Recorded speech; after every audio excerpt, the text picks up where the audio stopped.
और खुद हम लोगों ने यहाँ पर तकरीबन 200 से ज़ायद लोगों को ठहराया हुआ है। तो अल्हम्दुलिल्लाह उसमें छोटे बच्चे हैं, औरतें हैं जो मुतासिरा इलाकों से नकल मकानी करके आई हुई हैं। वहाँ बहुत हालात ख़राब होंगे, इसीलिए इधर हमें जाना था, सर नहीं जा पाए। और बाकी लोग भी गए थे आज घरों में, वापस उनको बुनियाद से लौटाया गया है। इसी खबर उर्दू की टीम इस वक्त जहां खड़ी है ये दारुल उलूम है शीरी बारामूला। ये उसके पीछे मेरे उसके पीछे बिल्डिंग है और ये जो है ये इनका किचन है, बावर्ची खाना है, जहां पर वैसे तो यहाँ पर बच्चों को तालीम दी जाती है। ये दारुल उलूम जो है जहाँ पे बच्चों को तालीम दी जाती है, लेकिन इस वक्त जो है खैर सगाली के जज्बे से यहाँ के लोगों ने, यहाँ के मुंतज़मीन ने, यहाँ के जो लोग हैं उन्होंने, जो उड़ी से लोग आए हैं बिना किसी मकसद के, बिना किसी मफाद के, उनको यहाँ पर अपने यहाँ पनाह दी है, यहाँ वो रह रहे हैं। ये खाना जो है उन्हीं सब के लिए बन रहा है। इस वक्त यहाँ पे जो आप देख रहे हैं उन लोगों के लिए बन रहा है जो उड़ी से नकल मकानी करने पर मजबूर हो गए। पाकिस्तान की तरफ से शेलिंग जो हो रही थी, उनके मकानात तबाह हो रहे थे, जान को खतरा था, वो यहाँ पर आए। इन लोगों ने उनको यहाँ पर बुला के उनको यहाँ पर रखा बिना किसी मफाद की, सरकार का वेट न करते हुए, और उनको यहाँ पर उन्होंने रिहाइश दी।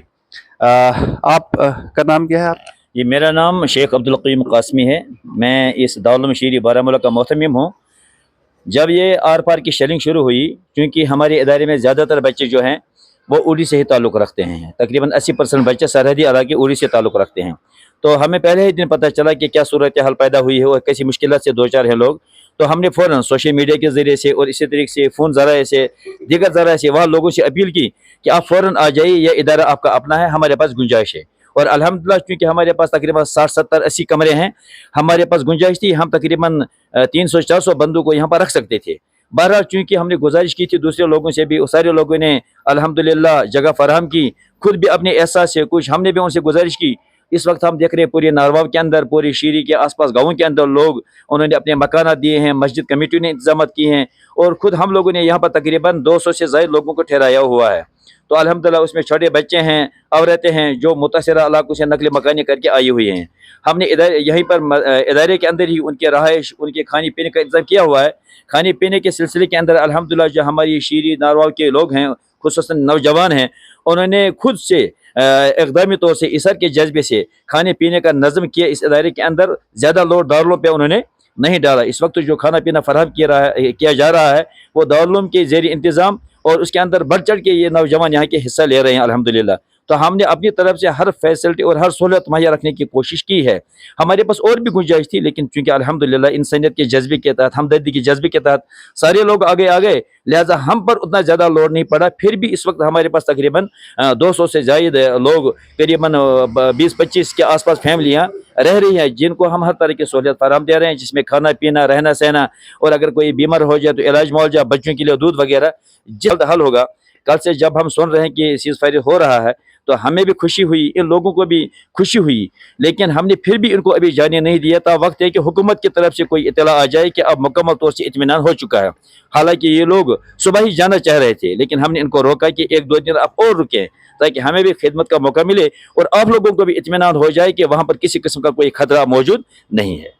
अब्दुल क़य्यूम साहब जो मोहतमिम हैं दारुल उलूम शीरी बारामूला के, तो इन्होंने खुद ही अपने बिना पे वहाँ पर तशरीफ़ करवाई, वहाँ पे लोगों को खबर भिजवाई कि हम यहाँ पर इंतज़ाम करेंगे आपके लोगों के रहने का। यहाँ पर तकरीबन 25 फैमिलीज़ रह रही हैं, जिसमें 200 लोग शामिल हैं, ख़वातीन हैं, बच्चे। उनसे भी ज़रा सा हाल चाल पूछ लेते हैं। आप यहाँ कब आए थे?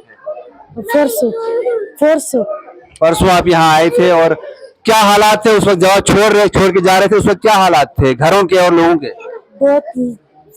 बहुत ज्यादा हालात खराब थे, सदमे में है ये, तो ज्यादा बात भी नहीं कर पा रहे, आसपास बच्चे भी। जनाब आपका नाम क्या? जनाब मेरा नाम अब्दुल मजीद चेची, उड़ी से हूँ जी। तो कब आए आप यहाँ पे? 2-3 दिन हो गया हम आए हैं। गोलाबारी बहुत हो रही थी, हालात खतरनाक थे। तो हम यही चीज चाहते हैं कि मतलब सीज फायर होना चाहिए, खत्म होना चाहिए। सीज फायर तो हो गया है, लेकिन अभी आप आज को क्या कैसा महसूस कर रहे हैं आप? हम यहाँ पर तो फिलहाल इस वक्त ठीक हैं, लेकिन जब हालात ठीक होंगे तो तभी आगे जा सकते हैं। हम गवर्नमेंट से ये अपील करते हैं कि हालात सुधारने की कोशिश करें। इस वक्त पीछे आपके घरों की क्या हालत है? वहाँ से कोई खबर? हालत है, हमारे घरों में कोई नहीं है, इसी तरह बंद पड़े हुए हैं, रास्ते बंद हैं, सब कुछ पड़ा हुआ है। गोलाबारी बहुत ज्यादा हुई है, जिसकी वजह से आगे जाने के लिए हम मुश्किल का सामना कर रहे हैं। तो मुसलसल गोलाबारी हो रही थी पाकिस्तान की तरफ से, कितने दिन आपने देखी, आप कितने दिन हम रहे? 3 दिन से वहाँ पर रहे मुकम्मल। जब से गोलाबारी हो रही थी, जब से ज्यादा होने लगी तो फिर हमने वापस मूव करना पड़ा शहरी के लिए, पूरा गांव का गांव निकल के आ गया, कुछ लोग यहाँ आ गए, कुछ लोग क्योंकि हमारे वहाँ कोई फैसिलिटी नहीं है, कोई मतलब हमारे पास बैंकर नहीं है, जिसकी वजह से हम वहाँ पर रहेंगे।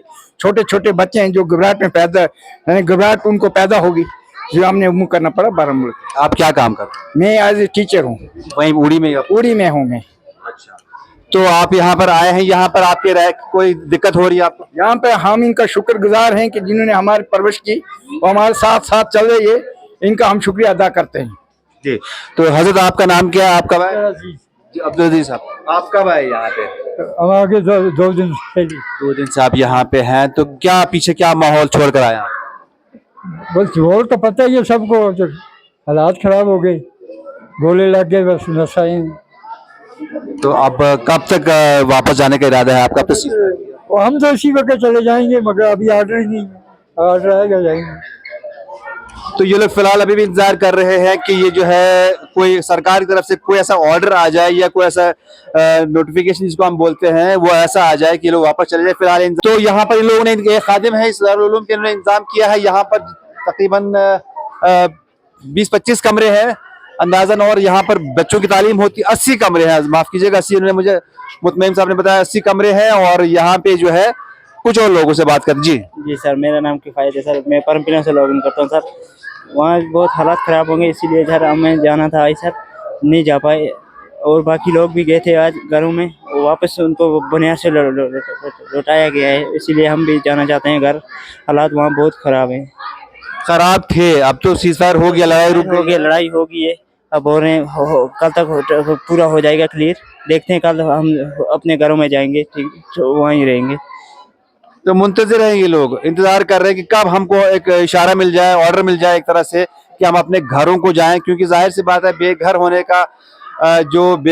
का जो एक क्या सदमा होता है या जो एक कैफियत होती है वो यही लोग फील कर सकते हैं। ज्यादातर लोग मायूस है, अपने घरों को मिस भी कर रहे हैं। और सबसे बड़ी बात यह है कि इनके घर वहां पीछे जो है अपने सब कुछ छोड़ के आए हैं। जिंदगी भर की मेहनत, जिंदगी भर की कमाई जो इन लोगों ने की थी, वहां पे घर बनाए थे, वो सब पीछे छोड़ कर आए हैं। और अब ये इस बात का इंतजार कर रहे हैं कि कब हम उन घरों में वापस लौट कर जाएं। खबर उर्दू के लिए मैं गौहर पीरजादा।